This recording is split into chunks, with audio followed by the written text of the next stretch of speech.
أعوذ بالله من الشيطان الرجيم. بسم الله الرحمن الرحيم.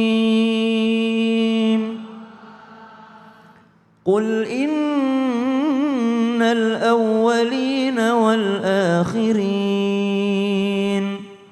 لمجموعون إلى ميقات يوم معلوم ثم إنكم أيها الضالون المكذبون لآكلون من شجر من زقوم فمالئون منها البطون فشاربون عليه من الحميم فشاربون شرب الهيم هذا نزلهم يوم الدين صدق الله العظيم. Aku berlindung kepada Allah dari godaan syaitan yang terkutuk. Dengan menyebut nama Allah yang maha pengasih lagi maha penyayang. Katakanlah, ya sesungguhnya orang-orang yang terdahulu dan yang kemudian. Pasti semua akan dikumpulkan pada waktu tertentu, pada hari yang sudah dimaklumi. Kemudian sesungguhnya kamu, wahai orang-orang yang sesat lagi mendustakan, pasti akan memakan pohon zakum. Maka akan penuh perutmu dengannya.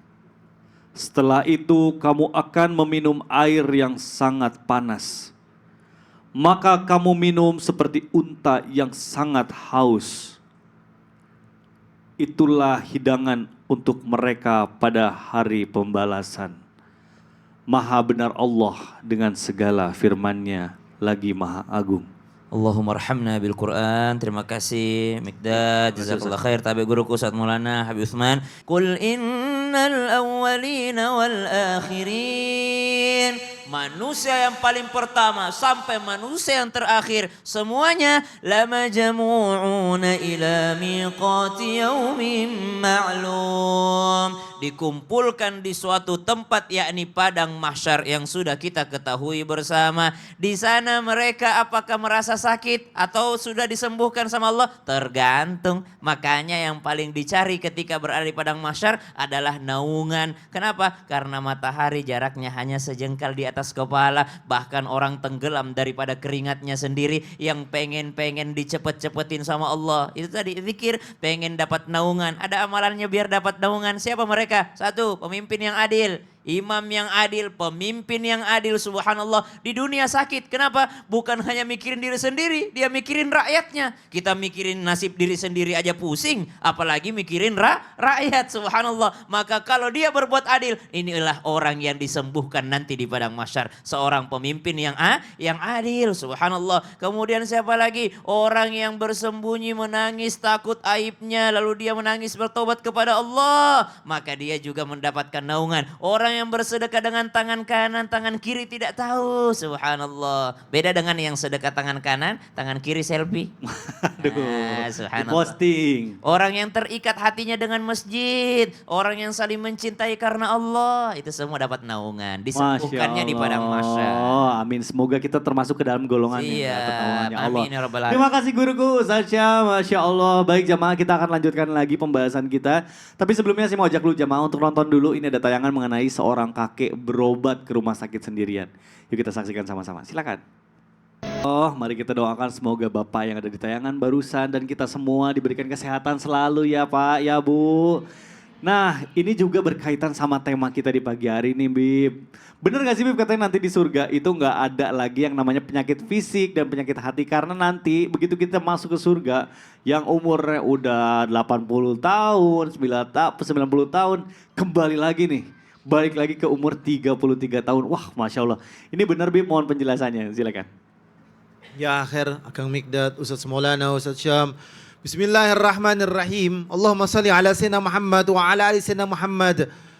Wa qala Nabi sallallahu alaihi wasallam yadkhulu ahlul jannatil jannah zuradan murradan baydan ja'dan abna'a salasina wa salasina sanah. Jelas bahwasanya mereka usianya 33 tahun. Jelas bahwasanya mereka itu penghuni surga, masuk ke dalam surganya Allah Subhanahu wa taala dalam keadaan tidak berbulu, tanpa jenggot, tanpa kumis yang berlebihan, berkulit cerah, rambutnya sedikit bergelombang. Cerahnya bukan karena skincare, tapi karena banyaknya menikmati telaganya Rasulullah sallallahu alaihi wasallam, menjadi bersih, menjadi lebih baik lagi, dan umurnya 33 tahun. Penyakitnya nggak ada. Penyakit hatinya hilang. Kanker nggak ada. Kantong kering udah nggak ada kantong kering lagi. Di sana penuh dengan kenikmatan. Minta apa aja dikasih oleh Allah Subhanahu wa taala. Dan tentunya mereka fisiknya seperti fisik stamina yang terbaik pada usianya. Yang 80 kembali lagi usia terbaiknya misalkan 35 tahun. Usia terbaiknya 33 tahun, 33 tahun. Usia terbaiknya 35. Usia terbaiknya 29. Antara sekitar segitu umurnya. Intinya apa? Intinya adalah mereka dalam keadaan kenikmatan tanpa penyakit apapun. Nggak ada diabetes lagi. Nggak ada yang namanya tumor, kanker. Nggak ada yang namanya stroke, darah tinggi. Nggak ada. Semua penyakit tidak ada. Yang ada negeri kenikmatan, negeri ketenangan, dan negeri di dalamnya penuh dengan keridhaan ya Allah Subhanahu wa taala, rahmat Allah meliputi semua penghuni surga Allah sehingga mereka menikmati semuanya dengan penuh kenikmatan. Enggak bisa dibayangkan oleh mata dia, enggak bisa dibayangkan oleh pikirannya, tidak bisa didengarkan dengan telinganya. Apa kenikmatan yang ada dalam surga? Semuanya menjadi rahasianya Allah Subhanahu wa taala, dan bahwasanya surga adalah tempat di mana tempat tersebut tidak ada bosannya sama sekali. Semua nikmat dalam surga. Karena apa? Karena kita berharap kepada Allah Subhanahu wa taala bisa berkumpul bersama keluarga kita, orang tua kita, istri kita, anak-anak kita, orang-orang yang kita cintai, yakni berjumpa dengan Nabi Muhammad sallallahu alaihi wasallam di dalam surganya Allah Subhanahu wa taala, yang di dalam tersebut negeri abadi. Negeri selamanya. Dunia 20 tahun lewat. Yang umur 30 tahun ada yang meninggal juga. Yang 60, 70, 80 meninggal juga. Paling top umurnya 100, 105, 110. Temennya udah gak ada. Bangun udah susah. Berharap apa? Mati. Karena apa? Udah tinggal nunggu. Yang umur 80, 90 udah mengatakan apa? Saya udah tinggal nunggu kematian aja. Tinggal tunggu dicabut nyawa sama Allah. Nah, oleh karena itu taubat minta ampunan. Dengan cara apa Allah mencabut nyawa kita? Dengan cara yang baik atau cara yang buruk atau bahkan kita meninggal dalam keadaan sujud. Amin amin ya Allah ya Rabbal Alamin. Mudah-mudahan kita semua diberikan husnul khotimah ya Bu ya. Dipertemukan lagi nanti dengan keluarga kita dalam keadaan sebaik-baiknya. Amin ya Allah ya Rabbal Alamin. Baik jamaah yang ada di studio, Masya Allah. Kita sekarang masuk dulu yuk ke dalam segmen Tanya Dong Ustadz. Kami semua tanya dong Ustaz. Baik, saya akan kasih kesempatan untuk bapak-bapak atau ibu-ibu yang mau bertanya. Boleh silakan angkat tangannya. Yang mau bertanya sama guru-guru kita. Baik. Ibu yang sisi sebelah kiri dulu deh. Silakan ibu, boleh berdiri. Boleh perkenalan dulu ibu, namanya siapa dan dari mana, silakan. Perkenalkan, nama saya Gita. Dari Majelis Taklim Nyimas Ayu Baduran, Kabupaten Cirebon. Cirebon, boleh tepuk tangannya dulu. Cirebon, mangga, baik. Boleh mau bertanya sama siapa nih? Mau bertanya pada Ustadz Maulana boleh? Ustadz Maulana boleh dong, silahkan. Ustadz, ada yang mau nanya nih. Apa nomor sepatu saya? Bukan Ustadz. Yang tadi itu Ustadz penjelasannya kan nanti setelah meninggal gitu kita dibersihkan dari sakit fisik, sakit hati. Oh, disembuhkan. Ya, ya tidak ada lagi sakit baik fisik maupun sakit hati gitu. Pertanyaannya, lalu bagaimana dengan ingatan manusia, Ustadz? Itu apakah lupa juga? Apakah kita ikut dilupa, rasa sakitnya kan hilang semua. Apakah ingatannya juga ikut lupa semua, lupa keluarga? Bagaimana Ustadz? Terima kasih. Oke, wih bagus banget pertanyaan mewakili nih. Baik, terima kasih Ibu pertanyaannya. Boleh silakan duduk kembali. Namanya dikeperi. Apa? Dikeperi apa? Recovery. Ya itu. Oh, baik. Silakan Ustadz. Izin Habib dan Ustaz Sam. Mohon maaf tanpa menggurui. Kita sama-sama sedang mempelajari materi akidah. Keyakinan akan hari kemudian. Tepuk tangan dulu untuk Islam Tindak. Salah satu materi akidah membahas tentang hari kemudian. Salah satu materi hari kemudian berkaitan dengan surga. Dan ini bagus.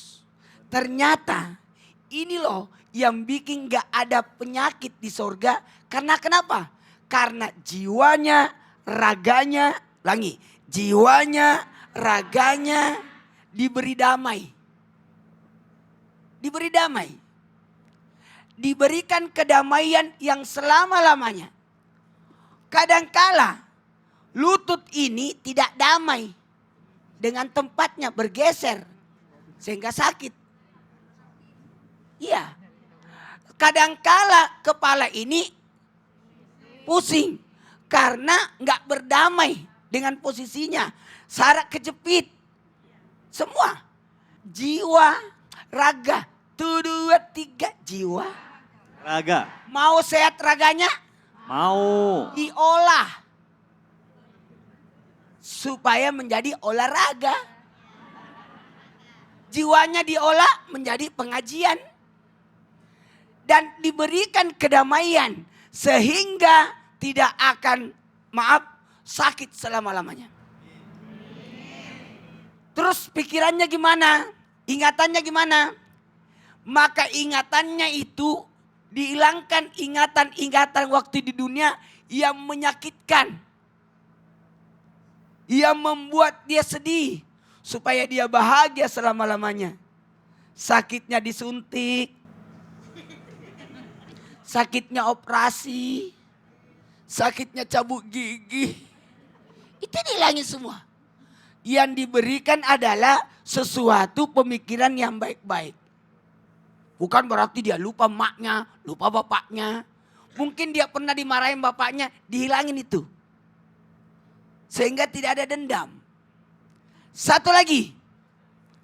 Mereka diberikan kebahagiaan selama-lamanya dan kedekatan kepada Allah.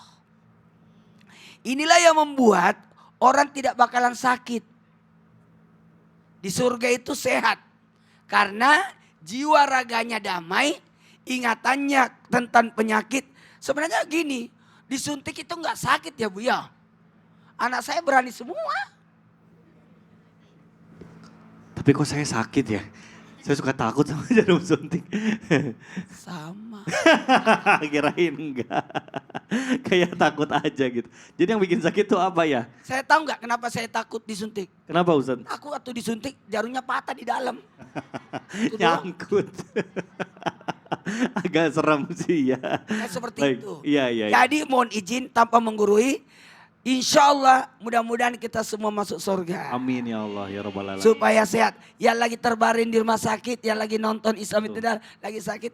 Insya Allah penyakitnya akan mengangkat derajat. Amin, amin, amin ya Allah ya Rabbal Alamin. Baik, terima kasih guruku. Ibu mudah-mudahan terjawab ya pertanyaannya ya. Boleh tepuk tangan dulu. Alhamdulillah sudah satu penanya dijawab oleh guru kita tadi. Sekarang saya akan kasih kesempatan lagi. Yang mau bertanya boleh angkat tangannya lagi Bu. Yang tinggi atau Bapak boleh silakan. Ibu boleh silakan Ibu ke tengah, perkenalan dulu namanya siapa dari mana. Assalamualaikum warahmatullahi wabarakatuh. Waalaikumsalam warahmatullahi wabarakatuh. Silakan. Kenalkan nama saya Aan dari Majelis Taklim Nyai Mas Baduran, Surakidul, Suranenggala, Kabupaten Cirebon. Cirebon, baik. Mohon izin, Ya. saya mau bertanya kepada Ustadz Syam. Ustadz Syam. Baik, silahkan Ibu pertanyaannya. Ustadz, saya mau Ya. bertanya. Kita sebagai pasangan suami istri, Ya. kadang kita tuh mengeluh mendapat ujian, yaitu suami sedang sakit, Bahkan sakitnya seperti bayi. Jadi kita memerlukan menguras tenaga energi ya. Yang sangat banyak. Pertanyaannya adalah, benarkah Ustadz nanti saat kita di surga atau di surga orang tersebut tidak merasakan rasa sakit atau keluhan yang lain? Wah. Orang Mohon pencerahannya. tersebut itu siapa? Yang sakit. Yang sakit. Atau mungkin kita tidak mendengar lagi keluhan-keluhan tersebut. Wah. Ustadz ya. Kedua adalah saat kita di surga, apakah ada tingkat perbedaan antara suami istri? Tingkat perbedaan di surga. Terima kasih. Assalamualaikum warahmatullahi wabarakatuh. Waalaikumsalam. Ibu bagus banget cara bertanyanya kayak penyuluh. Kayak penyiar radio. Bagus Bu, keren. Artikulasinya jelas. Pertanyaannya bagus. Terima Wah, kasih ya, Ibu, retorikanya ya. bagus banget, Bu. Baik, langsung aja dijawab ya guruku. Ustaz Syam, silahkan. Tapi terima kasih Mas Mikdad, tapi guru kami Ustaz Maulana Habib Utsman, para alim ulama, para jamaah yang dimuliakan Allah Subhanahu wa taala. Ada suami yang sedang sakit, lalu dirawat oleh istrinya. Subhanallah. Maka sang istri akan mendulang pahala setiap hari, setiap saat. Semakin rewel daripada pasiennya, semakin banyak pahalanya. Semakin resek pasiennya, semakin besar pahalanya. Bukankah di dunia sudah terjadi demikian? Daripada perumpamaannya, semakin pelik penyakitnya, semakin mahal biaya rumah sakitnya itu. Subhanallah. Kenapa? Makin susah perawatannya. Berarti mahal bayarannya. Nah, semakin rewel pasiennya, ibu di rumah. Seorang istri punya pasiennya itu suaminya sendiri. Semakin rewel dia, semakin besar pahala yang didulang oleh istrinya. Subhanallah. Apatah lagi suami yang dirawat ini pernah sehat dan ketika sehat suaminya soleh. Ketika sehat suaminya subhanallah tak pernah dia tinggal sholat berjamaah di masjid. Tiba-tiba jatuh sakit, tak bisa lagi berangkat ke masjid. Jangankan ke masjid, di rumah saja dia sholat dari sambil berbaring. Subhanallah. Maka ibu pertanyaan kedua tadi, adakah beda tingkatan nanti di surga? Kalau sang istri mau menyamai tingkatan solehnya suaminya dan tingkatannya nanti di surga, karena suaminya sudah dapat pahala dari sakitnya, maka bersabarlah dalam merawatnya. Nanti masuk surga suaminya, ya Allah inilah nikmat yang luar biasa, sudah hilang penyakitku, saya sudah melangkahkan masuk ke surga. Tapi ya Allah ketika di dunia memang saya sakit tapi istriku selalu setia menemani. Saya mau istriku setingkat dengan saya di surga. Jannatu adni yadkhulunaha wa man salaha min abaihim. Ada surga namanya Jannatu Aden, adalah tempat di mana dikumpulkannya setingkat sesurga sama orang yang dicintai, dari orang tua, anak-anak, pasangan, saudara, semuanya dikumpulkan bersama dalam satu tingkatan yang sama. Jadi berusahalah setingkat dengan suami dengan cara apa? Dengan cara merawatnya ketika dia sakit. Ketika dia sudah meninggal dunia, berusahalah meneruskan amalnya. Apa dulu amalnya suamiku ya? Ya Allah tiap bulan ngirim 50 juta ke emaknya. Maka saya mau teruskan, saya juga mau kirimkan ke mertua aku segitu setiap bulan. Kenapa? Karena dia meneruskan kebaikan suaminya. Amin aja dulu Bu, amin gitu. Kemudian apalagi kebaikannya? Oh subhanallah suamiku suka bantu tetangga. Maka teruskan kebaikannya, insya Allah bisa setingkat nanti di surga. Kemudian apalagi? Ada caranya nih agak susah-susah gampang. Apa itu? Nabi berpesan kepada istrinya untuk tidak menikah lagi setelah dia tiada nanti. Kenapa? Karena kalau dia tidak menikah lagi maka dia akan bersama di surga. Sehingga tidak ada satupun istri Nabi itu yang boleh dinikahi setelah Nabi tiada. Tidak ada yang menikah. Kenapa? Karena pengennya bersama dengan Nabi di surganya Allah Subhanahu wa ta'ala. Sedangkan tingkatannya Nabi adalah tingkatan yang paling tinggi. Jangan kemana-mana, kita lanjutkan lagi selain satu ini masih dalam tema kita. Ini loh alasan kenapa nanti di surga tidak ada lagi penyakit. Tetap di Islami Tindak. Jamaah, oh jamaah. Alhamdulillah.